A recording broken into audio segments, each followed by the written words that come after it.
Breaking news out of the Middle East. NBC News has learned that one American pilot was rescued by the U.S. military after an F-15 U.S. fighter jet was shot down over Iran.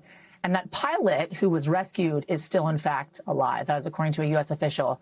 Another American pilot is still, though, unaccounted for. I want to bring in our senior national security correspondent, Courtney Kube, who's standing by for us. Courtney, this is a fast-moving story here. What are we learning?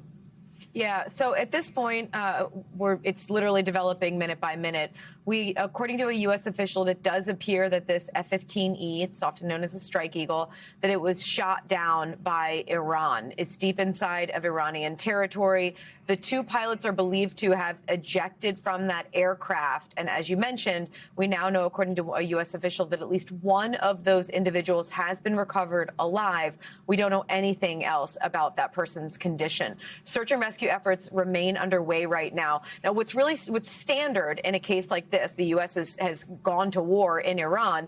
In advance of a big military action like this, the U.S. would generally put forward in the region something known as a personnel recovery team. In this case, most likely, just given the operational tempo and the size of this war, they would have put multiple personnel recovery teams. And they are on a constant standby while the U.S. is flying any kind of combat missions like this, so that if there is something that happens where U.S. Service members go down essentially behind enemy lines, they can respond immediately to go in and try to find those individuals. Now, this is the first time that we know about that a manned aircraft has gone down inside Iran as part of this war. And it's significant, Yasmin, and that is because it dispels this idea that the U.S. has complete and total autonomy or control over the airspace over Iran right now. While they may have largely control over it, that doesn't mean that it is not a dangerous mission for U.S. men and women who are flying over there. There are hundreds of targets that they are still striking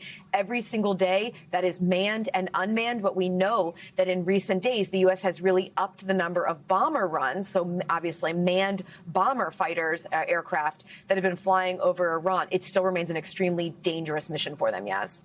Yeah, it's a good point. We have heard repeatedly from Secretary of Defense Hegseth, along with the president as well, that the U.S. has complete and total control over the airspace within Iran. And now seeing the downing of this F-15 fighter jet certainly speaks to a different perspective as to this ongoing war. Court, do we have any reporting as to whether or not this individual, this fighter pilot, is actually still inside Iran and safe, or has he left Iran?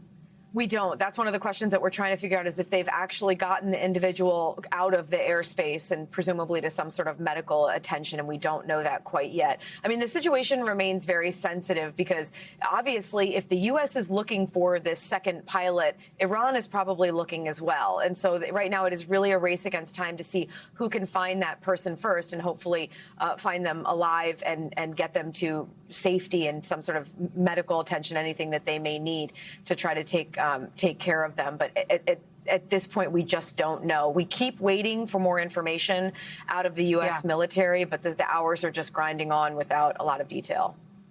Courtney Kube, thank you. Want to go to NBC Stephanie Goski standing by for us on the ground in Tel Aviv. Steph, if you will, give us a sense of the reaction on the ground with the downing of this F-15 fighter jet, along with what is happening there in the ongoing conflict between the United States, Israel, and Iran. Sure.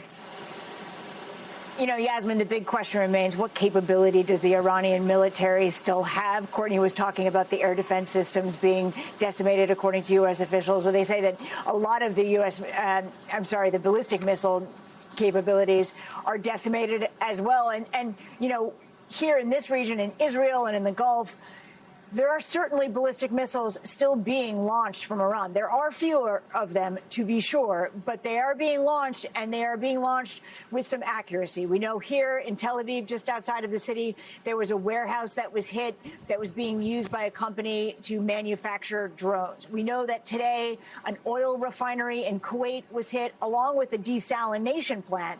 And that's not the first desalination plant to be hit in the Gulf. Those plants so vital to get people water in that part of the world. Yasmin? Yeah, certainly some major developments in this ongoing conflict. Stephanie Gosk, thank you. We're going to bring you the very latest as the story develops, but for now, that concludes this NBC special report. We're going to have much more ahead on our streaming network, NBC News Now. I'm Yasmin Vasugian. Thanks for watching.